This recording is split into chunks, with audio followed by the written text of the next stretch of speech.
News के हवाले से जी, न्यूज़पेपर बहुत अहम जो खबरों को हाईलाइट कर रहा है, उसमें मेरा तो ख्याल है कि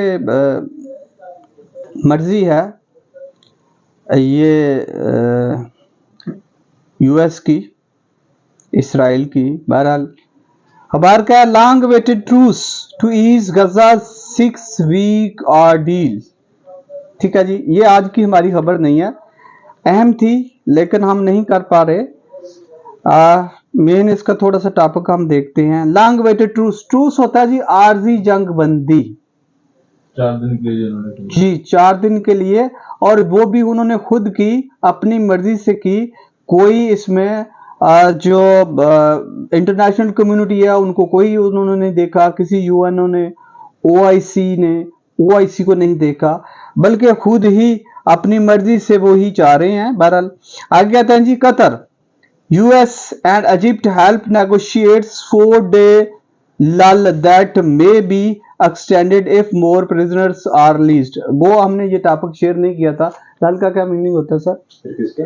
लल, LULL लल। लल सर होता है आर्जी तौर पर खामोशी, बिल्कुल साइलेंट हो जाना। एक आमतौर पर ये फ्रेज या इडियम या लल बिफोर स्टॉर्म, यानी कि बहुत ज्यादा खामोशी किसी तूफान का पेशखमा होती है। तो ये लफ्ज लाल बिफोर स्टॉर्म। अच्छा जी, ये लाल कहता है जी खामोशी है जी कुछ क्या, आरजी जंग बंदी। तो ये अखबार ने बड़ी हेडलाइन दी। हाँ, अगर तो किसी मुस्लिम कंट्रीज की या 2 अरब मुसलमानों की एफर्ट से होता, या किसी की मेडलिंग से होता, या वो इन्फ्लुएंस होके किसी रेजोल्यूशन से इन्फ्लुएंस होके कर रहे होते, तो फिर भी था। आगे सर कहते हैं जी, 2 swaps of 50 Israeli, 150 Palestinian prisoner to be held this week। अब सर कहते हैं स्वैप, स्वैप होता है जी चेंज करना, एक्सचेंज करना, इंटरचेंज करना। ठीक है, इसके काफी मीनिंग्स हैं। तो स्वैप का कुछ नोटोरियस यूज भी होता है। बहरहाल अब कहता है जी 50 इसराइली के बदले 150 फलस्तीनी जो हैं वो रिलीज होंगे। Israel set to resume hostility after prisoner exchange is completed.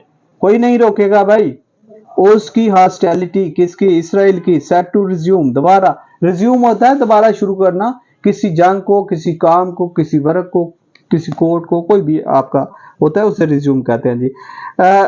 UNICEF chief says Gaza most dangerous place to be a child. तो आज हम ये इसको देखते हुए मेन जो टॉपिक आज हमने डिस्कोर्स के लिए सिलेक्ट किया, because it is concerning to judicial exam along with constitutional supreme judicial council.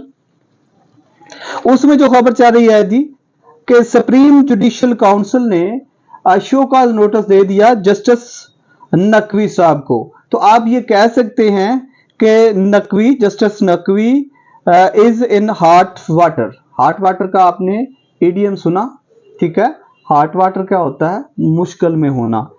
In hot water क्या है जी? इन ट्रबल में है, मुश्किल में है, डिसग्रेसफुल, ये हॉट वाटर के। बहरहाल जी अब देखते हैं सुप्रीम जुडिशियल काउंसिल का। इस body supreme judicial council actual article 209 के तहत, कॉन्स्टिट्यूशन 1973 आर्टिकल 209 के तहत ये कॉन्स्टिट्यूट होती है।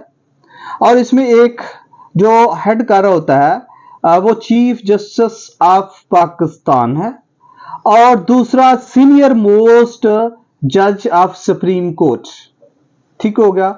और उसके बाद जो 2 जज हैं वो chief justice of high courts, जिनमें सीनियर मोस्ट 2 जज सुप्रीम प्रोविंस के नहीं होते, ईच प्रोविंस के नहीं, उनमें सब में जो सीनियर मोस्ट आ रहे हैं उनमें 2 जज होते हैं इसकी कॉन्स्टिट्यूशन में।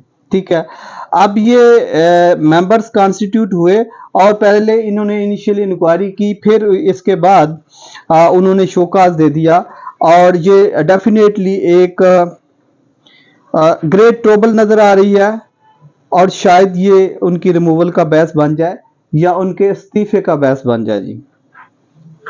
इस्लामाबाद भाई ये मेजॉरिटी ऑफ 4-1। अब यहां भी देखना है कि 4 जज साहबान एक तरफ हैं और एक जज साहब एक तरफ है। ये सुप्रीम कोर्ट की उसी तरह की लॉबिंग या उसमें वेज क्या होता है सर, उसमें दरार नजर आ रही है। सुप्रीम कोर्ट में उसी तरह क्या है, बाइफरकेशन है, तकसीम है, सेग्रीगेशन है, एक दूसरे से पोलराइज्ड है। ये कैसे, बाइपोलर नहीं, पोलराइज्ड, बाइपोलर जैसे। अच्छा जी, पोलराइज्ड है कैसे कि अभी भी वो तकसीम में भी वो एक दाई साहबान की जो नुक्ता नजर है वो अलग है, लेकिन चूंकि चार एक तरफ है, एक तरफ है, तो इससे ये भी लग रहा है कि ये शायद वाकया ही उनके लिए एक बड़ी मुश्किल का सामना हो। अच्छा जी, majority 4-1 the Supreme judicial Council, again हम बोलेंगे इसे with repetition under article 209 constitution 1973 इसका कॉन्स्टिट्यूशन होता है। और ये सर कौन सा, इसे हम स्क्वायर ब्रैकेट, कौन सी ब्रैकेट कहेंगे, पैरेंथेसिस और राउंड ब्रैकेट।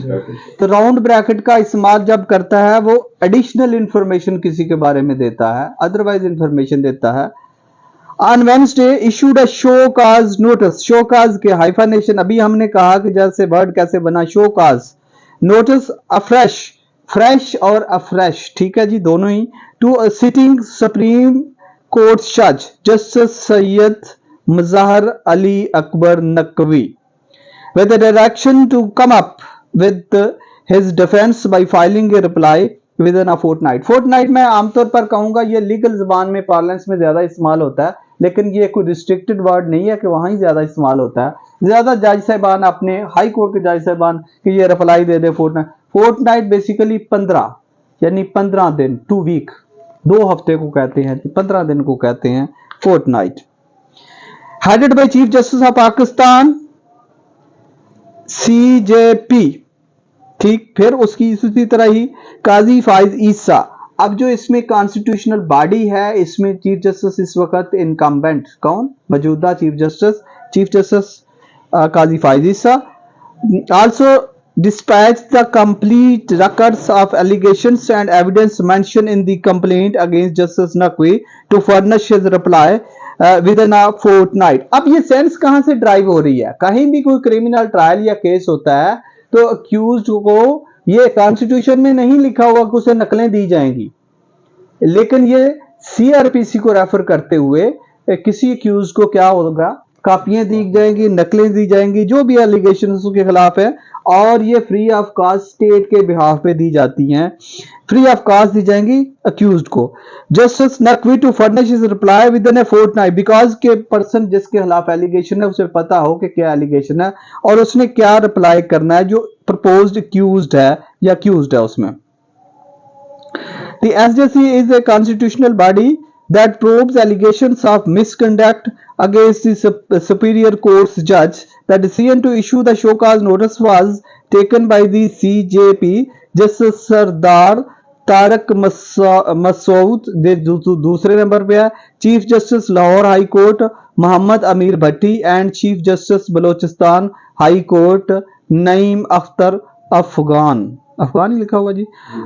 दो जस्टिस इजाज उल एहसन डिसएग्रीमेंट, अख्तलाफ करना, जिसे अख्तलाफी नोट, डिसेंटेड नोट, तो अख्तलाफी नोट करते हुए उन्होंने इससे जी अख्तलाफ किया है। तो ये है जी बेसिकली खबर जिसके बारे में हम सुप्रीम जुडिशियल काउंसिल का थोड़ा सा हवाला दिया कि इसकी कॉन्स्टिट्यूशन कैसे होती है, किस आर्टिकल के तहत है, और फिर इसका रोल क्या है। आगे हम जब जाएंगे 209 आर्टिकल को डिस्कस करेंगे तो फिर डिटेल इसका रोल भी बता देंगे जी।